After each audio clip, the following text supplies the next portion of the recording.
સાહેબ શું કહેશો દેવાય છોડ મામલે આજે અટકાયત કરી છે સમગ્રમાં? ગઈ તારીખ 12 ઓગસ્ટે તલાલાના ચિત્રોડ ખાતે જે મારામારીનો બનાવ બનેલો એ બાબતે અમને ફરિયાદ મળેલી. ફરિયાદી ધ્રુવરાજસિંહ ચૌહાણ જે સનાથળ અમદાવાદના રહેવાસી છે અને એમની ફરિયાદ મુજબ દેવાયત ખવડ અને એમના બીજા 12 થી 15 સાથીઓ ગાડી એમની સાથે ભટકાડી અને મારામારી કરેલી અને હથિયાર પણ બતાવેલું અને લૂંટ પણ કરેલી. આ પ્રકારની ફરિયાદના આધારે ગીર સોમનાથ પોલીસે તાત્કાલિક અસરથી 7 અલગ અલગ ટીમો, જેમાં એલસીબીની 2 ટીમ, એસઓજીની 2 ટીમ અને તલાલા પોલીસ સ્ટેશનની 3 ટીમ, 7 અલગ અલગ ટીમો બનાવી અને અમે ફરિયાદ લીધા બાદ આરોપીની તપાસ માટે ટીમો રવાના કરેલી. શરૂઆતમાં ટેકનિકલ એનાલિસિસ કરતા સાસણની આજુબાજુ એમનું સતત અમને લોકેશન મળતા હતા, કેમ કે આરોપીઓ જે છે એ મોબાઈલ ફોન ફેંકીને જતા રહ્યા હતા.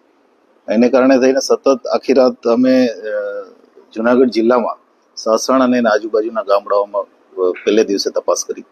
ત્યારબાદ અમે એમના પોતપોતાના જે ડાઉટફુલ લોકો હતા એના લિસ્ટ બનાવી, અગાઉના ગુનાઓમાં સામેલ હોય, એમના સોશિયલ મીડિયા કોન્ટેક્ટ હોય, એમના સીડીઆર એનાલિસિસ, એના આધારે લિસ્ટ બનાવીને જે ડાઉટફુલ લોકો હતા એમના તમામના ઘરે તપાસ ચાલુ કરેલી. એમના જેટલા પણ એડ્રેસ મળેલા એ તમામ એડ્રેસ ઉપર પોલીસ જઈ પૂછપરછ, નિવેદનો અને અન્ય કામગીરી ચાલુ કરેલી. જેના આધારે ગઈકાલે રાત્રે એક સ્પેસિફિક બાતમી હતી કે આ દેવાયત ખવડ અને એના સાથીઓ, અમુક સાથીઓ, બધા નહીં, જે એમના ગામ વતન દુધઈ આવવાના છે. એના આધારે પોલીસની ટીમ ત્યાં વોચમાં જ હતી. ત્યાંથી આજે વહેલી સવારે દેવાયત ખવડને એને અરેસ્ટ કરેલા છે અને એ સિવાય બીજા 3 માણસો જે છે એ જુનાગઢ જિલ્લાના ગાદોઈ ખાતેથી અરેસ્ટ કરેલા છે. આવી રીતે ટોટલ 7 આમાં આરોપીઓ જે છે અત્યારે સુધીમાં અમે અરેસ્ટ કર્યા છે. આ આરોપીઓ જે છે એમાંથી એક ફરિયાદમાં અમને નામ છે દેવાયત ખવડનું. બાકીના જે તમામ આરોપીઓ છે એની અમે આઈડેન્ટિફિકેશન પરેડ કરવાના છીએ અને આગળની લીગલ કાર્યવાહી ચાલુ કરવાના છે. સાહેબ, આ ખાવતરું કરવાનું મુખ્ય કારણ કઈ સામે આવ્યું છે કે નહીં?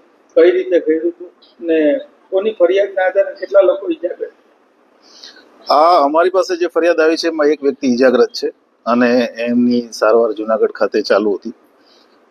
મુખ્ય કારણ જે છે એ સનાથળ ખાતે ડાયરા માટે થઈને બુકિંગ કરાવેલું અને એમાં જે કલાકાર છે એ લેટ પહોંચેલા, એના કારણે થઈ અને માથાકૂટ થયેલી. ત્યાં અમદાવાદ રૂરલમાં સામે ફરિયાદો પણ દાખલ થઈ છે અને એ બાબતે સોશિયલ મીડિયામાં વારંવાર આ જે ફરિયાદી છે એ વારંવાર રીલ મૂકતા હતા અને એને કારણે થઈને બંને બાજુથી સોશિયલ મીડિયામાં અમુક પ્રકારના આક્ષેપ પ્રત્યાક્ષેપ ચાલતા હતા.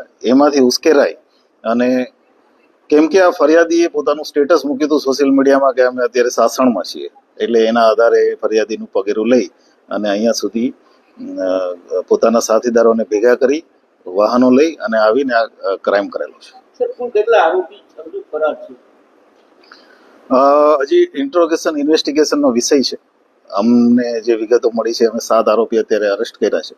બાકીનું જે જ્યાં સુધી અમે પ્રોપર ઇન્ટ્રોગેશન નહીં કરી શકીએ, ટેકનિકલ એનાલિસિસ નહીં કરી શકીએ, ફરિયાદીના વિશેષ નિવેદનો નહીં લઈએ, ત્યાં સુધી અમે ફરિયાદ મુજબ ચાલીશું કે 12 થી 15 આરોપી છે. મેં આપને કીધું એમ, કેમ કે ફરિયાદમાં એમનું આઈડેન્ટિફિકેશન નથી એટલે અમારે આઈડેન્ટિફિકેશન પરેડ કરવી જરૂરી છે. જેને કારણે થઈ અને એમની જે કંઈ પણ વિગત છે એ અમે આફ્ટર આઈડેન્ટિફિકેશન પરેડ આપને આપી શકીશું. અમે હજી આજે સવારે જ આરોપીઓને ત્યાંથી સુરેન્દ્રનગરથી અરેસ્ટ કરી રાઉન્ડ અપ કરીને લાવ્યા છીએ. અત્યારે હજી ઓફિશિયલી અરેસ્ટ કરવાના અમારે બાકી છે. રાઉન્ડ અપ અને પૂછપરછ ચાલે છે. જ્યારે ડિટેલમાં જશું ત્યારે જ ખબર પડશે કે આમાં બીજા શું હથિયારોનો ઉપયોગ થયો છે, કેવી રીતે થયો છે, શું આગળનું ક્રાઇમ પેટર્ન છે. સાહેબ, આરોપી વિરુદ્ધ કઈ કલમો લગાડવામાં?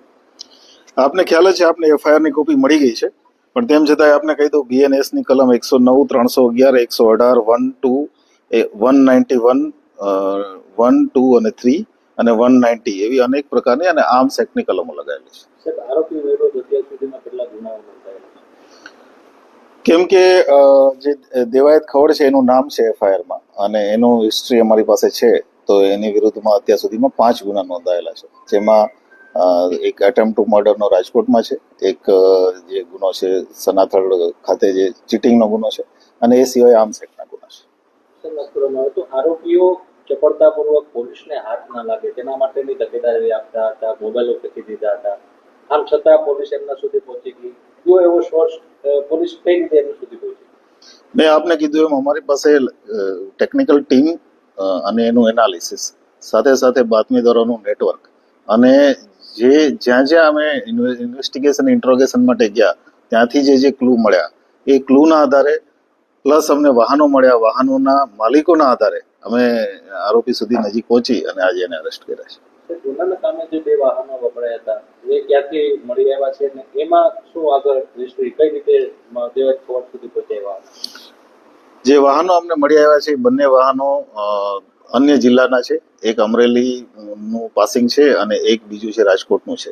એનું પાસિંગ બનાસકાંઠા થરાદનું છે.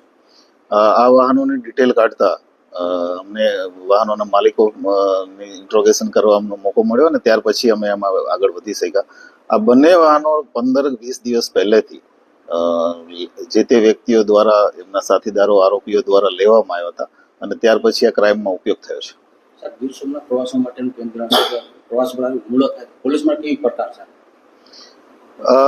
પોલીસ માટે આપને ખ્યાલ જ છે કે અમે આ કેસ 3-4 દિવસ પહેલાનો બનાવ છે અને આજે લગભગ મોટાભાગના આરોપીઓ પકડાઈ ગયા છે. આ સિવાય પણ આ જિલ્લામાં જેટલા પણ અમે 5 ગુજસીટો કરી છે, એક પણ આરોપી બાકી નથી પકડવાનો. અમે જેટલા શરીર સંબંધી નાના પણ બનાવો બને છે એમાં બહુ મજબૂતાઈથી અને ગીર સોમનાથ જિલ્લા પોલીસ કડકાઈથી કામગીરી કરી અને તમામ આરોપીઓ અમે પકડી લીધા છે.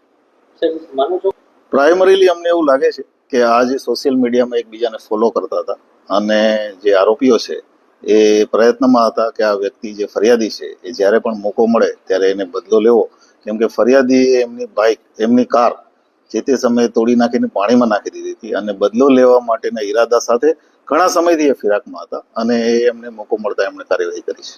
સર, કેટલા દિવસની રિમાન્ડ પોલીસ માંગી શકે? કેમ કે અમારે આમાં હજી ઘણું ઇન્વેસ્ટિગેશન કરવું જરૂરી છે એટલે અમે મેક્સિમમ માંગશું. સર, તપાસના કયા મુદ્દાઓ રહેશે જણાવી શકો?